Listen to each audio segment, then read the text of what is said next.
Hello and welcome to Disney Movie Investigation. If this is your first week watching us, welcome. Each week we take a deep dive into a movie that is featured on Disney Plus, and we'll take a look at how the movie got made, some hidden trivia facts along the way, as well as what it led to within the Disney universe. So this week is our February bonus poll chosen by you, the listeners, on our Facebook page. And this week we are looking at the 2004 romantic comedy 13 Going on 30. This time-traveling comedy starring Mark Ruffalo and Jennifer Garner. We will take a look at how the movie got made, some leading actresses that were in consideration for Jennifer Garner's part, and we will also take a look at the scene that was almost cut from the movie because the director didn't feel like it fit in the movie. Also, in terms of our bonus story this week, we are going to Walt Disney World in Florida, and we are going to the theme park Hollywood Studios. And we are going to take a look at a former live show called Muppets on Location, A Day of Swine and Roses. This live show gave guests the opportunity to meet the Muppets as well as get their autographs.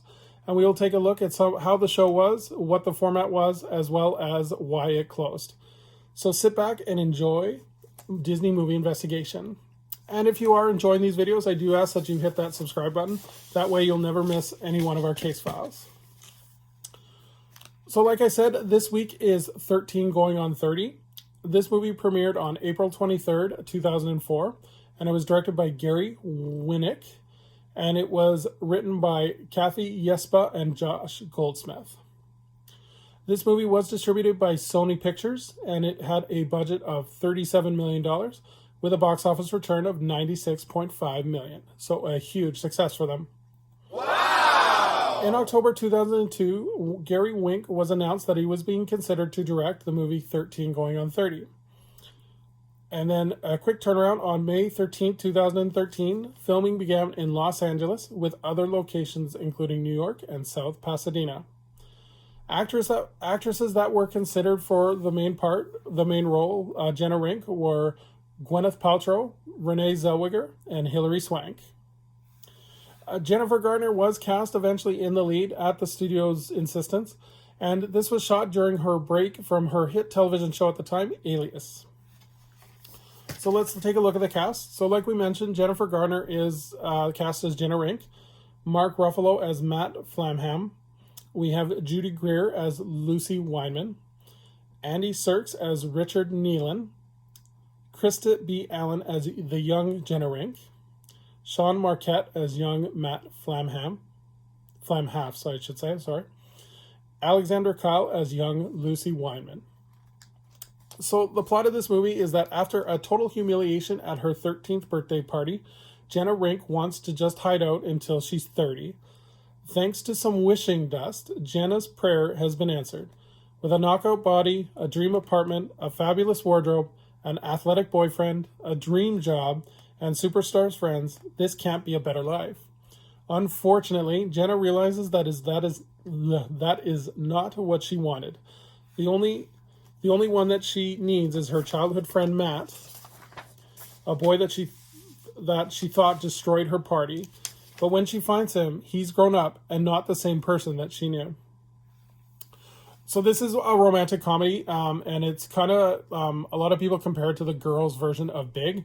I think it's a little bit more, has more depth than Big does, and it's a lot more modern. So just some random trivia facts about this movie is Jennifer Garner was so happy with the studio's choice of Krista B. Allen to play young Jenna that she actually recommended Krista B. Allen to be cast as young Jenna in another movie, Ghosts of Girlfriends Past. And Krista B. Allen has also stated in interviews that she still gets kind of falsely recognized as Jennifer Garner. So there is quite a strong resemblance. And then Jennifer Garner, to prepare for this movie, spent actual time with teenagers to remember how to act like one. So I think she invited some over and had like a slumber party in her mansion, I was reading. And then the scene that was almost cut was the slumber party. And this was forced upon the director, Gary Winnick, at the producer's insistence. He objected because it felt that it cut away from Jenna and Matt's romantic relationship, or the romance that was building. But he actually admitted in the DVD commentary that this was actually one of the strongest scenes of the film and one of the most memorable So definitely, he admitted that he was wrong. And then another trivia fact is Rick Springfield actually attended the premiere of the movie. His way of was his way of thanking the producers for having one of his songs in the film. And then I don't know if you noticed it while watching this, but Brie Larson, the future Captain Marvel, is actually one of the 6 chicks, one of the kind of the hang-ons of Lucy Weinman in the movie. She doesn't have any lines, but she is in the movie at the party and at the beginning in the school. And another scene that the director did not want in the movie was the Thriller dance scene. He felt that this slowed down the plot and it was not really memorable.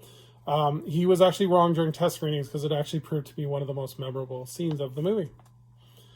And then finally, a Broadway musical was announced based on this movie in 2017. Unfortunately, to date, nothing has been announced past that. So it's probably still in development. And unfortunately with COVID, it probably will be a couple more years before we see it. But I think that'd be a really cool addition to see as well, like a 13 going on 30 musical. It has a great soundtrack as well. I'm kind of going to go over in a second. But yeah, I think that'd be kind of a cool addition. So I'm a big fan of this movie. I think it's really great. It's a great mix between romance and comedy. I love the message at the end of the movie saying that you don't need to rush to grow up. And I think this is still prevalent in a lot of today as well, that kids are in such a rush to grow up that they almost forget their childhood. And I think this is a great message to say, like, slow down and enjoy life as it comes. I think Jennifer Garner's comedic timing in this movie is excellent. She really is able to mix that comedy with romance. And she's able to actually put herself in these comedic situations where she's not afraid to make fun of herself. And I think that's a real rare talent. Mark Ruffalo, again, really good in this movie as well. He grounds the story really well, and he kind of plays that romantic lead as well as, but it's not too over the top either. Like I was saying earlier, I think this movie has a great soundtrack. It has a lot of 80s and dance tunes, which I think really adds to the film, and it doesn't overshadow it either, which is a great mix. And then, like I said, I like this movie because it's a shame that they don't make these type of movies anymore. These romantic comedies have kind of gone away, and it's more Hollywood blockbusters now. So I think this is kind of one of those last ones. I know I talked about this in the 27 Dresses video, but it's kind of one of those last romantic comedies that we just don't see anymore, which is a real shame. And then I think this is a must-see movie, especially for young teens, as I think the positive message really resonates for me anyways. I'm sure it'll resonate with young teens as well. So that's it for 13 going on 30. There wasn't a lot to talk about in terms of little production history. It was pretty simple and pretty Jennifer Garner, to my understanding, was a dream to work with. But let's go on to our bonus story. And this one is Muppets on Location, A Day of Swine and Roses. So this was a live show at MGM Hollywood Studios, which is now known as Hollywood Studios in Walt Disney World, Florida. And the plot revolved around the Muppets filming a movie. And the Muppets would also interact with the audience and allow them to pose for pictures and sign for autographs. The show opened on September 16th, 1991, and closed in 1994. And the show played at the outdoor courtyard near the Muppet Vision 3D show, or film, I should say. And then the voice track was actually scheduled to be recorded in May of 1990, but unfortunately they hit a little bump in the road because Jim Henson unfortunately passed away around that same time, and they had to find another voice for Kermit. So let's go into the actual show format. And the show opened with the Electric Mayhem, which is the Muppets band, and they introduce themselves and perform Hey a Movie, while the other characters start to appear on stage. And this includes Miss Piggy, Kermit the Frog, Bean Bunny, and Gonzo the Great. And then the movie starts filming with Miss Piggy playing a down-on-her-luck flower store clerk who is ironically allergic to flowers.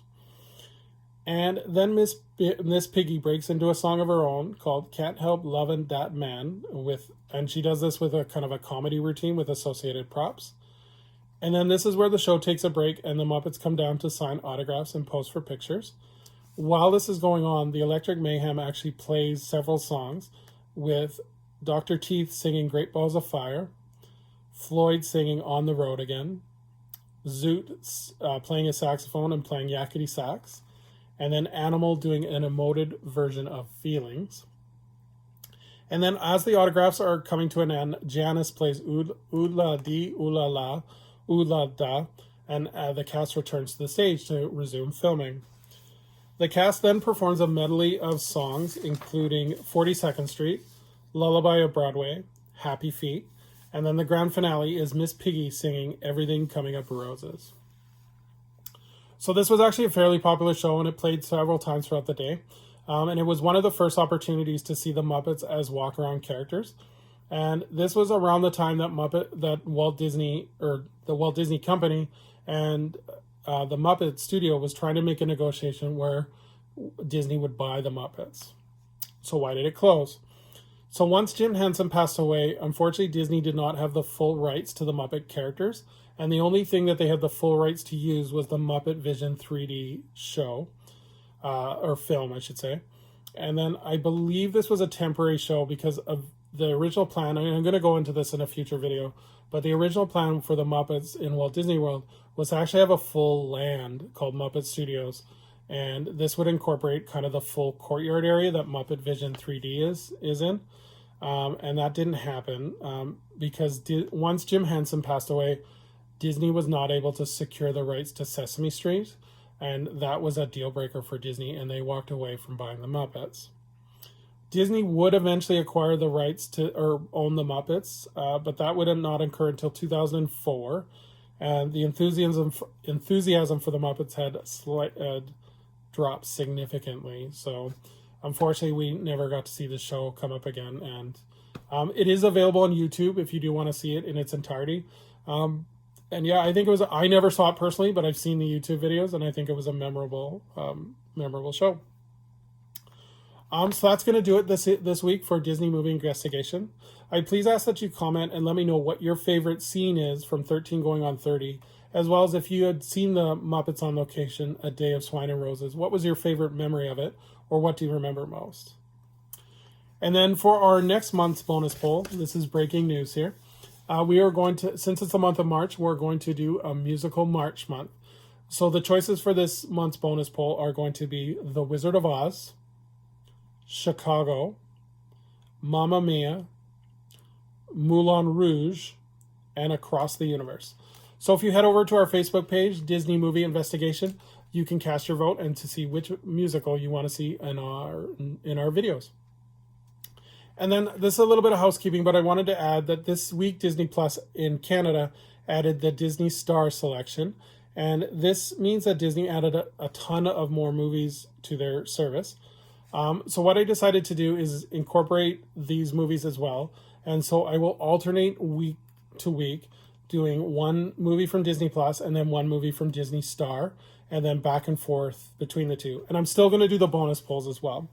So the next video we're going to cover is from Disney Plus, and that's going to be Artemis Fowl, which was a Disney Plus exclusive. And then for Disney Star, we're going to be covering the movie 12 Rounds, starring WWE superstar John Cena. So yeah, I hope that, let me know what you guys think about this in the comments as well. I think this is the best way, just so I incorporate all the movies on Disney Plus, and that way we can do a wide range as well. So yeah, I'm hoping that everyone likes that. Let me know in the comments what you think. But yeah, that's going to be it this week for Disney Movie Investigations, and we'll see you in the next video for Artemis Fowl. Have a great day, guys.